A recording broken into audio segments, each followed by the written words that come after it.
Olá, amigos. Que a paz e a luz do Mestre Jesus envolva todos nós e que nos cubram com as suas bênçãos.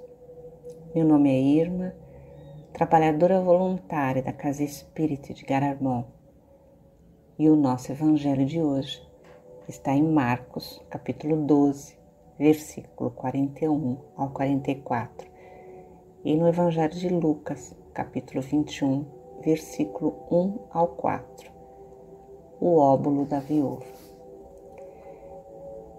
Jesus estava sentado no templo diante do cofre das esmolas e observava como a multidão depositava suas moedas no cofre.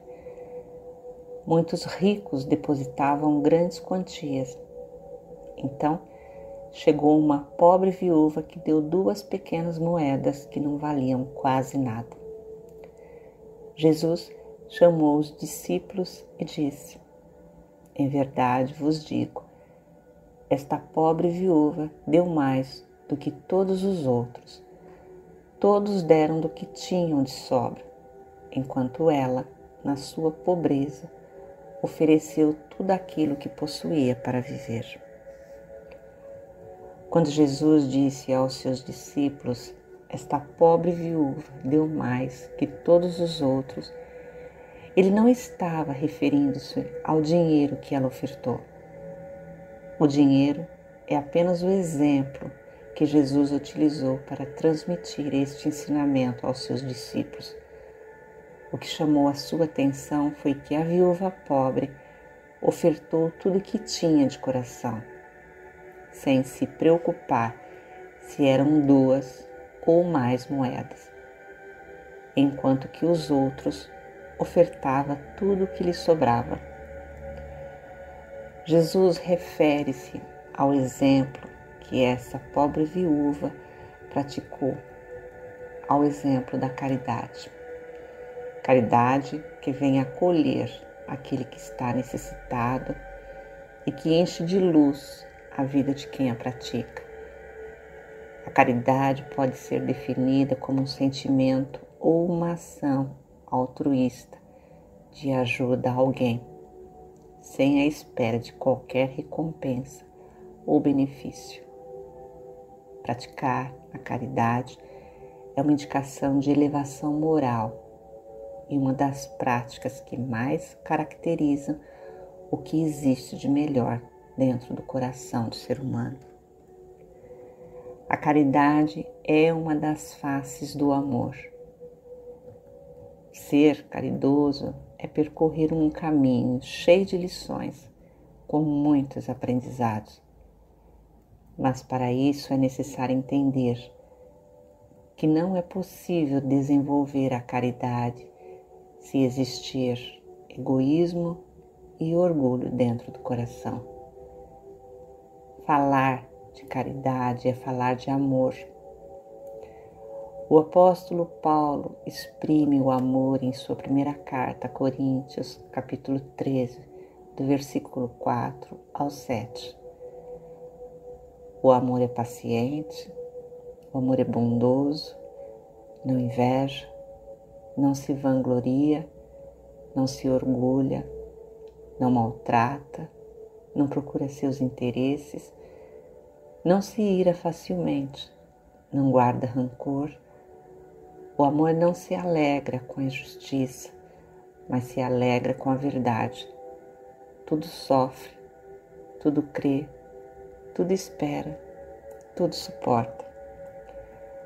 A expressão máxima da caridade pode ser resumida no seguinte ensinamento de Jesus: amar ao próximo como a si mesmo e fazer pelos outros o que quereríamos que os outros fizessem por nós.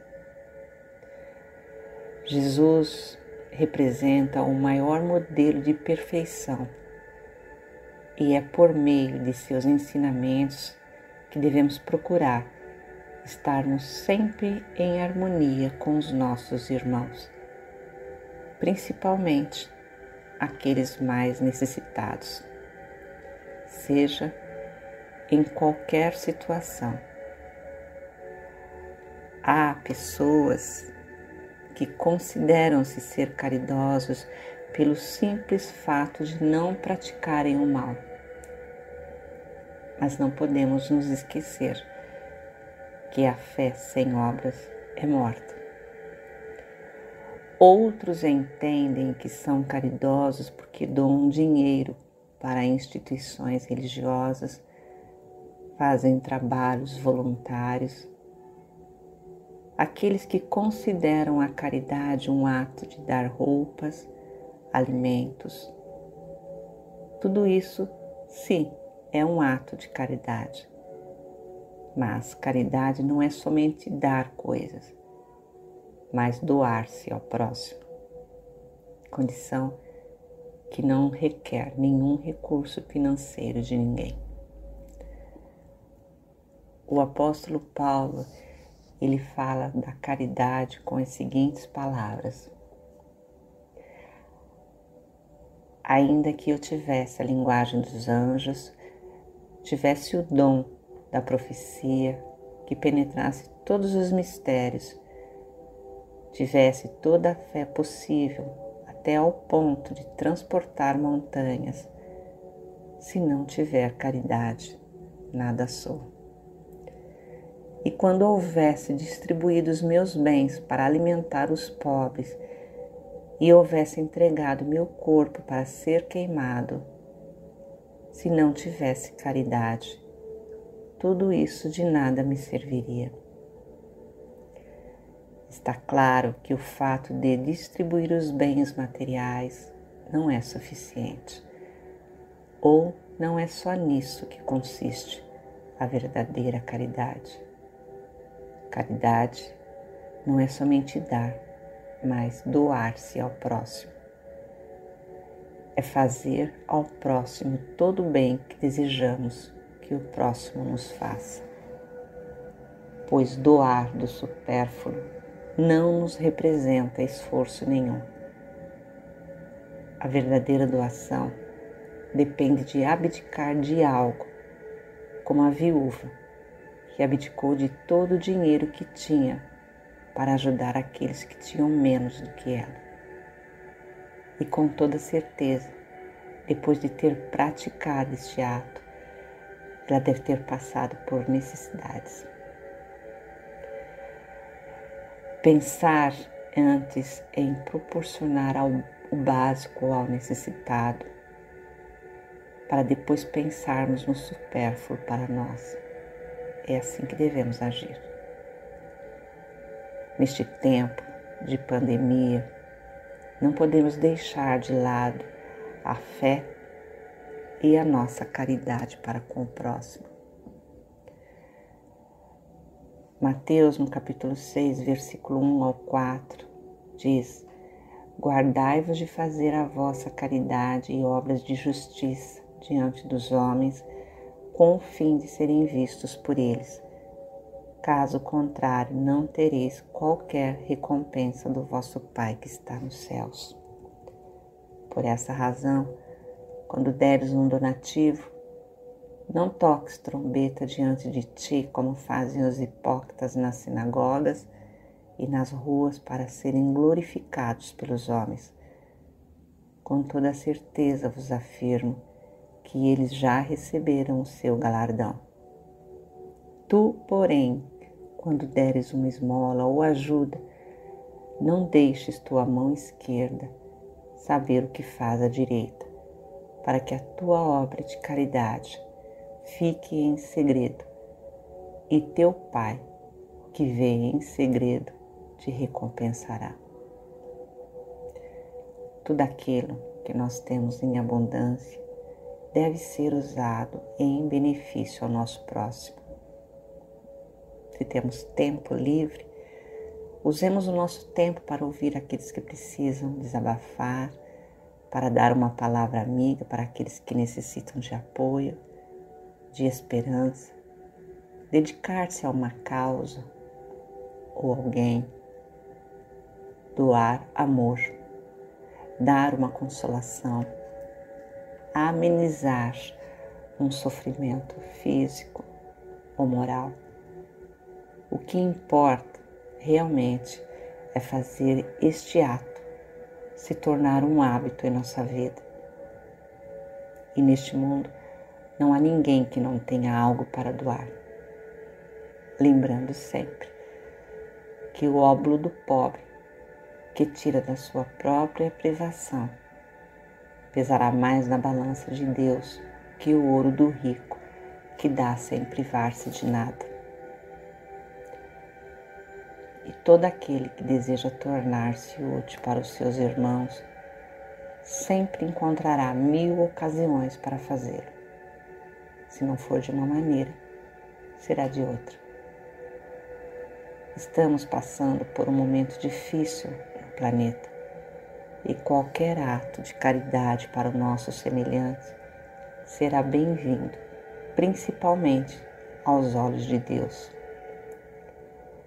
E ao procurarmos uma oportunidade, uma maneira para ajudar o nosso próximo, estaremos exercitando o poder de transformar este mundo, um mundo melhor para viver.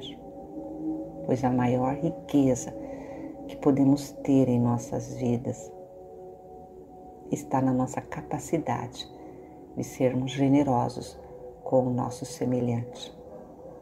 E para ser generoso, não precisamos de muita coisa. Afinal, doa muito quem ama muito e faz com gratuidade, sem esperar nada em troca, sem que a mão direita saiba o que faz a esquerda. Um dos maiores exemplos de amor ao próximo foi São Francisco de Assis, que soube viver plenamente a caridade, pois compreendeu a palavra de Jesus, viveu os seus ensinamentos, mostrando dedicação e amor ao seu próximo. E todas as manhãs ele dizia: Senhor, fazei-me instrumento de vossa paz. Onde houver ódio, que eu leve o amor. Onde houver ofensa, que eu leve o perdão. Onde houver discórdia, que eu leve a união. Onde houver dúvida, que eu leve a fé. Onde houver o erro, que eu leve a verdade. Onde houver desespero, que eu leve a esperança. Onde houver tristeza, que eu leve a alegria. Onde houver trevas, que eu leve a luz. Ó Mestre, fazei que eu procure mais consolar que ser consolado, compreender que ser compreendido, amar que ser amado, pois é dando que se recebe, é perdoando que se é perdoado e é morrendo que se vive para a vida eterna. Que assim seja. Luz e paz para todos.